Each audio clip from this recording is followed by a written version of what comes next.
سلام بچه‌ها، امروز اومدیم جایی که این روزا خیلی سر و صدا کرده، نمایشگاه پیکاسو تو پارک لاله تهران که همه دارن راجبش صحبت میکنن. بزن بریم ببینیم چه خبره. بچه‌ها اینجا ورودیشه که اول باید بریم بلیط بگیریم و بریم تو ببینیم چه خبره، چی به چیه.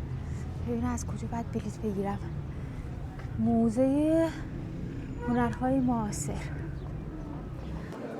چه خبره اینجا؟ چقدر شلوغه.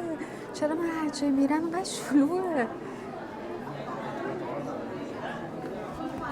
پیکاسو یکی از تاثیرگذارترین هنرمندان قرن 20 بوده که با خلق کوبیسم، بچه کوبیسم یعنی استفاده از اشکال هندسی واسه تجزیه و تحلیل نمایش اشیا، نقش مهمی تو تاریخ هنر داشته.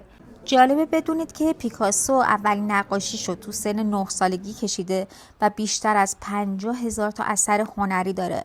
این نمایشگاه هم شامل مجموعی از آثار پیکاسو از دوره‌های مختلف کاریشه. یکی از بخش‌های برجسته این مجموعه هنر گاوبازیه که شامل 26 قطعه است. این مجموعه به موضوع گاوبازی یکی از عناصر مهم فرهنگ اسپانیا پرداخته.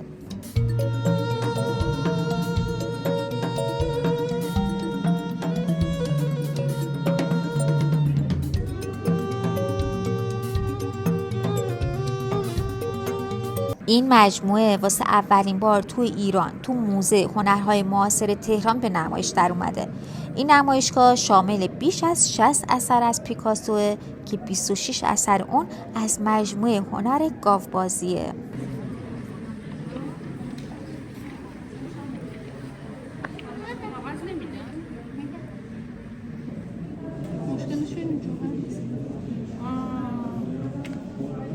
خیلی خوب شد.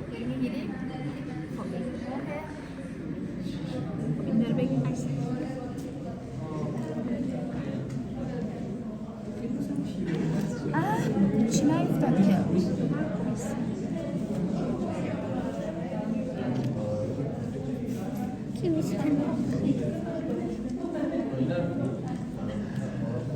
اسم این نقاشی پنجره‌ای باز به خیابون پنتیوره اگه اسمشو درست تلفظ کنم.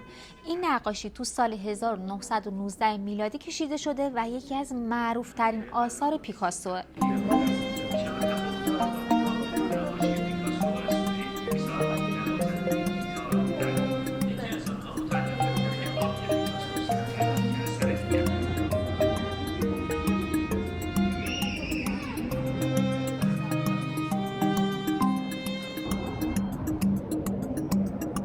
یکی از آثار برجسته پیکاسو که تو سال 1937 میلادی نقاشی شده، این زن گریانه که پیکاسو از چهره معشوقش واسه خلق این نقاشی الهام گرفته که داستانش واقعا شنیدنیه. وقتی ژاکلین با پیکاسو آشنا میشه یه دستیار ساده توی کارگاه‌های سرامیک بوده، اما یه جوری دل پیکاسو رو میبره که به مهمترین و پر اثرترین موضوع نقاشی پیکاسو تبدیل میشه. و اینجوری میشه که جناب پیکاسو تصمیم میگیره واسه بار دوم تو سن 80 سالگی ازدواج کنه و بعد از ازدواجش بیش از 70 اثر از ژاکلین نقاشی کرده. یکی از مجسمه های معروف پیکاسو که تو سال 1951 ساخته شده این بابون و بچهشه. این مجسمه نشون دهنده یه بابون ماده است که فرزندش رو تو آغوشش گرفته. بچه‌ها سر این بابون از یه ماشین اسباب بازی تشکیل شده و فرم بدنش از قطعات سفالی و فلزی ساخته شده. در واقع این مجسمه نشون دهنده ارتباط عاطفی بین فرزند و مادره.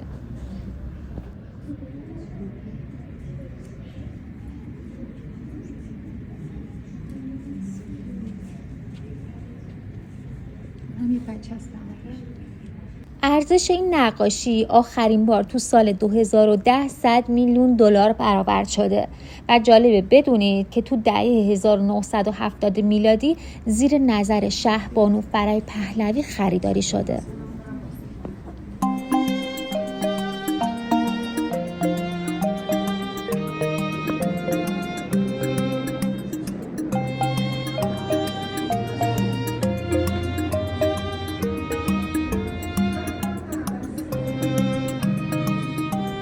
جالبه بدونید که تو این نمایشگاه آثار هنرمندان ایرانی مثل آقای بهرام دبیری، بهمن محسس و جلیل ضیاپور هم به نمایش در اومدن که نشون دهنده تاثیر پیکاسو تو هنر معاصر ایرانه. بریم با هم دیگه چند تا از این کارا رو ببینیم.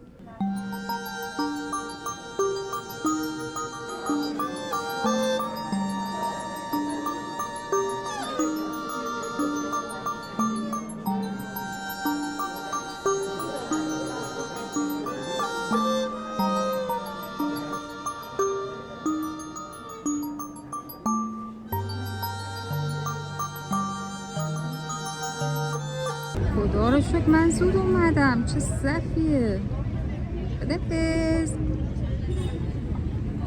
بچه من اومدم اینجا نشستم رو چمنا. بچه این نمایشگاه تا 31 اردیبهشت ماه دایره، از ساعت 10 صبح تا 7 بعد از ظهر و اینکه همه روز بازه به جز ایام تعطیل و روزهای دوشنبه. نمایشگاه معاصر ایران تو سال 56 توسط پسر عموی شهبانو فرای پهلوی یعنی کامران دیبا طراحی و اجرا شده. به نظرم خالی از لطف نیست. حالا که این همه رو اومدیم پارک لاله و نمایشگاه دیدیم، چون که نمایشگاه تو ضلع غربی پارک لاله است دیگه. پارک لاله رو هم بهتون نشون بدم و اینکه یه داستان خیلی جالب داره، اونم براتون تعریف کنم. یکی از خوبیای پارک لاله این پیشیان قدم به قدم یه پیشی هست. این پیشی احتمالاً فهله. بمیرم برات مادر. ببینم خوشگلیاتو نشون بده دیگه. گفتم فهله دختره دیگه. فصل جفتگیری هم هست و خوشگل من. کجا میری؟ کجا رفتی؟ قلب من فدات. تو من کاری از دستم بر نمیاد. من مثل خود دخترم. شوهر میخوای؟ شوهر که اینجا ریخته قدم به قدم، اینجا گربه است. نگاه اون یکی اومد، فکر کنم شوهر پیدا شد. جان ولی تو هم بهت میاد دختر باشی. 100%. دختره. ای بابا شوهر باز برات پیدا نشد که چیکار کنیم؟ بیا بریم یه جای بعد شوهر پیدا کنم. اوه چقدرم گوگولیه. سلام بچه‌ها. پارک لاله بذارید اینجوری بهتون بگم. پارک لاله جان تو دوربین دوست داری؟ رفتی بی معرفت. بچه ها پارک لاله بیشتر از 50 سال قدمت داره و اینکه 35 هکتاره. تاریخچه پارک لاله واقعا شنیدنیه. اینجا قبلا یه زمین خالی بوده تو دوره قاجار. اینجا یه زمین خالی بوده که اسمش نوصد آباد بوده. بعدها تو سال 1300 یه چند تا درخت میارن اینجا میکارن. امروز لکنت زبان گرفتم. چند تا درخت میارن اینجا میکارن و اسمشو عوض میکنن جلالیه. حالا چرا جلالیه؟ چون که نوه ناصرالدین شاه اسمش جلالیه بوده. بعد از دوره قاجار و روی کار اومدن حکومت پهلوی تو جلالیه یه میدون ساخته میشه که از اون محوطه واسه رژه و تمرین نظامی استفاده میشه. تو زمان محمد رضا شاه شهبانو فرای پهلوی از محمد رضا شاه میخواد که باغ جلالیه تبدیل به یه پارک عمومی بشه و محمد رضا شاه هم قبول میکنه. بعد از اینکه محمد رضا شاه درخواست شهبانو فرای پهلوی رو قبول میکنه، یه طراح فرانسوی معروف به اسم، حالا اگه اسمش اشتباه نگم اسمش ژوفه بوده، با یه تیم ایرانی و یه تیم فرانسوی شروع به طراحی پارک لاله میکنن. خلاصه بالاخره تو سال 1345 پارک جلالیه افتتاح میشه، ولی اسمش تغییر پیدا میکنه به پارک فرح. یعنی اینجا قبلا پارک لاله قبلا اسمش پارک فرح بوده. بعد از انقلاب سال 57 اسم این پارک اول میشه خسرو گل سرخی و در نهایت هم پارک لاله گذاشته میشه. چه آبتنی میکنن اینا. خیلی بهتون خوش میگذره. بهتون حسودیم شد. این هم مجسمه ابوریحانه که حدود 22 ساله که مهمان پارک لاله است.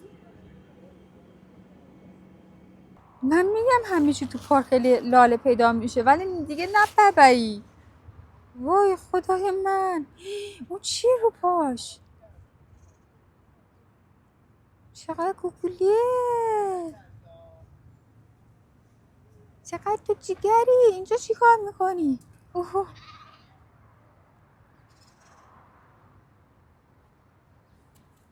این از کجا اومده نمیدونی؟ خدای خودت کمک کن نیفتیم تو آب. بسم الله. وای وای یا خدا اشتباه کردم.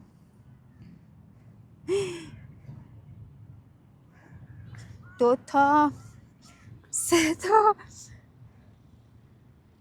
4 تا بسم الله 5 تا 6 تا 7 موفق شدم.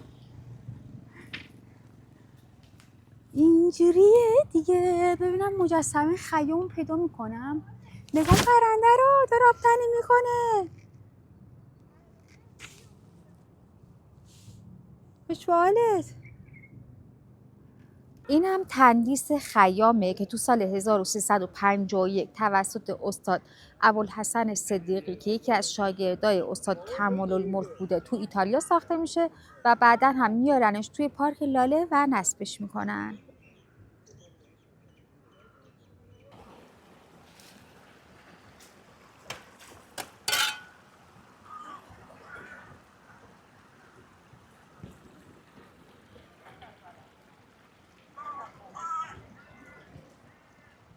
پارک لاله یه بازارچم داره که تقریبا هم قدمت خود پارک لاله است و اینکه همه چی هستی که توش، لباس و خوراکی و میوه، هر چی که بخوایم اینجا هست.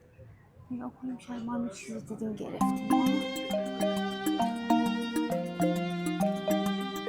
چیزی باحالی دارن. برف هم داره.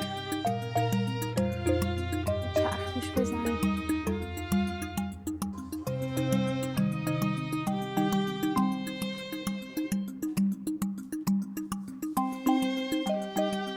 اینم موزه فرشه که من دنبال ورودیشم، ببینم ورودیش از کدوم بره. یه سری آلچه خیلی خوشگلم اینجا هست که معمولا پیرمردم میشینن بازی میکنن. این هم خیلی باحاله.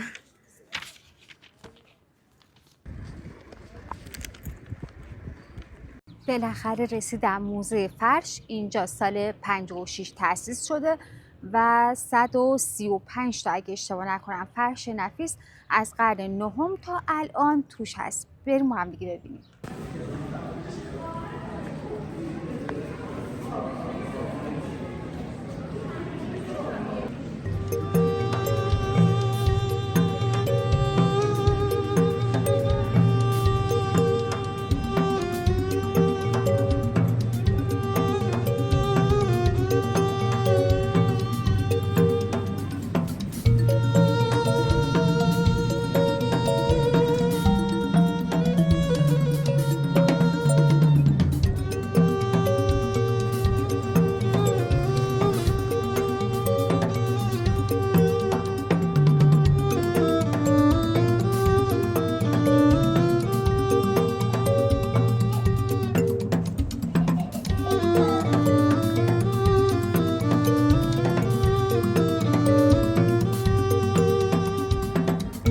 بچه‌ها یادم رفت بهتون بگم که هزینه بلیت موزه پیکاسو و موزه فرش به ازای هر نفر 30 تومنه و اینکه فقط تا 31 اردیبهشت ماه موزه پیکاسو به نظرم به هیچ عنوان از دستش ندین و اگه اومدین حتما جاهای دیدنی پارک لاله رو ببینید. من خودم بارها اومدم پارک لاله ولی اولین بارم بود خودمم یه سری جاهای اینجا رو کشف می‌کردم. مثلا تندیس خیامو من بارها دیده بودم ولی اصلا نمیدونستم تاریخش چیه یا اصلا موزه فرش رو نمیدونستم و الان انقدر گشتم که پاهام یعنی انقدر درد میکنه موندم چجوری میخوام برم تا خونه. من هر جایی هم که میرم ولاگ میگیرم یه چیزی میخرم به عنوان یادگاری. تو قسمت موزه فرش اینو خریدم، خیلی خوشگله. دروازه جنوب شرقی تخت سلیمان تو دوره ساسانی. این خیلی باحاله. و اینکه تو یه گوشوارم خریدم تو همون موزه فرش، خیلی چیزای خوشگلی داشت اگه خواستیم بگیرین. یکی هم تو موزه پیکاسو اینو گرفتم، این 30,000 تومان، اون گوشواره 68 تومان و اینم اگه اشتباه نکنم فکر کنم 480 تومان.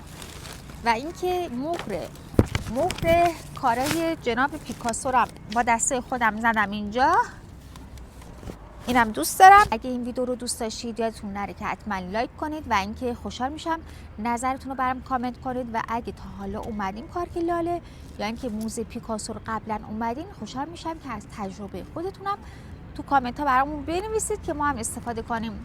دوستتون دارم. خدافظ.